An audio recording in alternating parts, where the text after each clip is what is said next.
I spent the last 2 to 3 weeks deciding how to work on my web app, and this is what I came up with. As a beginner in building apps, ChatGPT acted as a tutor for coding. The growth is honestly very unexpected. I spent almost 1 hour every single day trying to build this web app for users. It's supposed to help entrepreneurs trying to learn skill building through a curated plan built with AI to help them reach their goal quicker. The way this would work is to make this much more robust than your average ChatGPT. However, there was one problem. I did not know how to do marketing or to build the app. Being a brokey, I decided to do the thing myself. So for this video, I focus on building a plan to develop the app all by myself. And the results are shocking. Before I dive into what I built for the application, this is what I have made so far. This is just like a ChatGPT interface where you would talk with the AI LM and then would reply in a normal way. Of course, it's not polished, it's not the best version of itself yet, but we're getting there. So it replies like a normal human being. It also has it's a very basic setting on giving you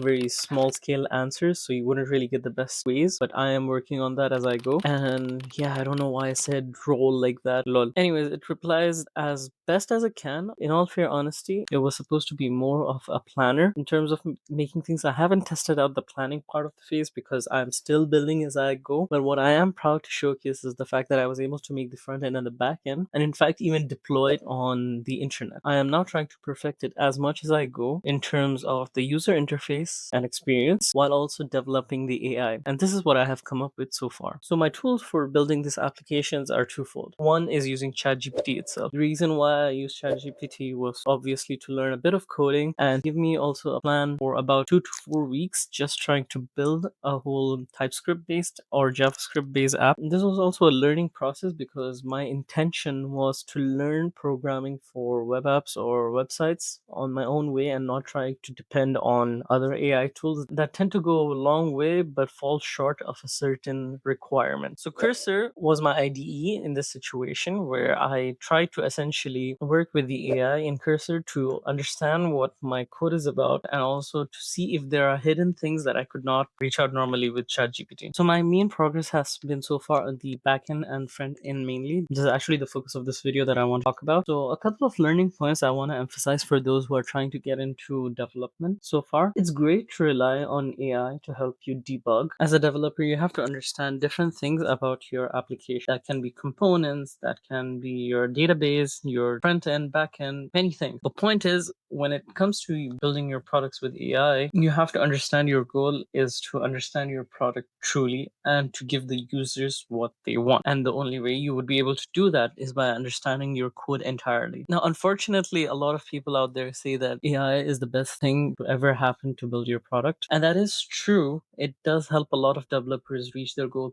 quicker.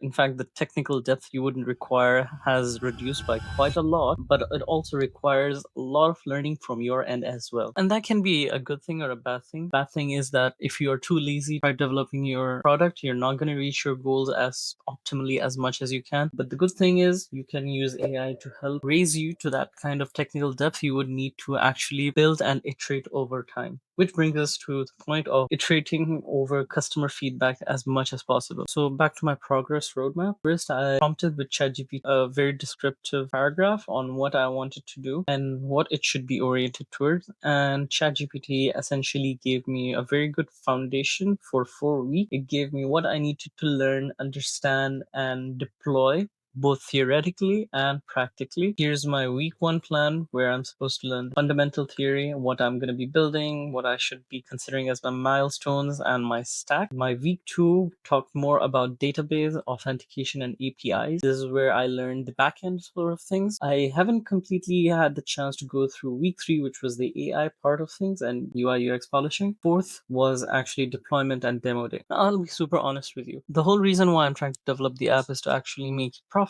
The only way you would do that is to actually deploy it and get feedback real time. So what I did was I actually published it. If you'd like to follow my X account, I keep things updated over there, which would really be helpful if you guys could go there and give me a follow. I keep my updates as much as possible on what I'm trying to improve in this application. So I changed a few things here and there too. Obviously, there's no one solution fits all. One example is the authentication. So one thing I definitely suffered with is the fact that authentication is not really my focus as an MVP. Authentication is good and it's really useful when it comes to users actually using your product. You would be able to use databases and you can send nice email, help people figure out what your product's really about. But honestly, it's not as important as getting the base foundation of your project done, which was getting an AI word. So that actually brought me back to my original point of trying to build the foundation itself. I got the main interface working, got the back end working as well with the AI, and then I skipped the other parts where I just deployed it directly on Netlify. This was a very nice learning experience because it helped me understand more about development and what exactly AI can do to help you reach your goal, but it also opened my eyes to the reality of things. AI is a tool that can help you reach your goals quicker,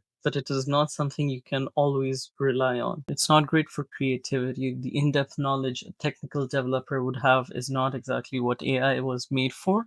Well, it would help you if it was, but it is not exactly what was meant for you to do. But that's okay because you need to understand how to do things and learn from your side quicker. Since I didn't want to lose the scheduling, I opened multiple chats with GPT to help me enable each part of my project: back end, front end, APIs, deployment, authentication. And that's what I've got so far. Now, a couple of things for reflection. Define your MVP as the minimal working product that you would need for your users to actually understand your product. That's the main thing. Get your MVP out there as quick as possible. As Eric Ries said, if you've been following my previous videos, I did a review on Lean Startup, and the author of the book, Eric Ries, mentioned a critical thing. If your product out there is not embarrassing you, it's out too late. And this is important because it's better to have brutal feedback than no feedback, because you know that you can improve on that. Whereas if you have no feedback, that just means that no one's using your thing, which is also a sad thing to think about. Dive into your projects with the framework of the 1% rule. You need to improve yourself 1% every single day. This compounds you to learning much quicker. What I mean by this is that if you work on improving yourself 1% every day, by in 100 days, you're going to be 100% better. And that's way better than people who do nothing at all and expect to grow as quick as possible. That's not going to happen. So I hope you got a chance to take something from this video. I also hope that you're hooked into entrepreneurship, because the more you learn about solving a problem, the more you're motivated to actually solve it. That's what this channel really is about. And I'm about to share my journey in entrepreneurship with you as I go. So make sure to subscribe and stay updated in the channel. And if you want to learn more about entrepreneurship, do follow my X account and try to talk to me as much as possible over there.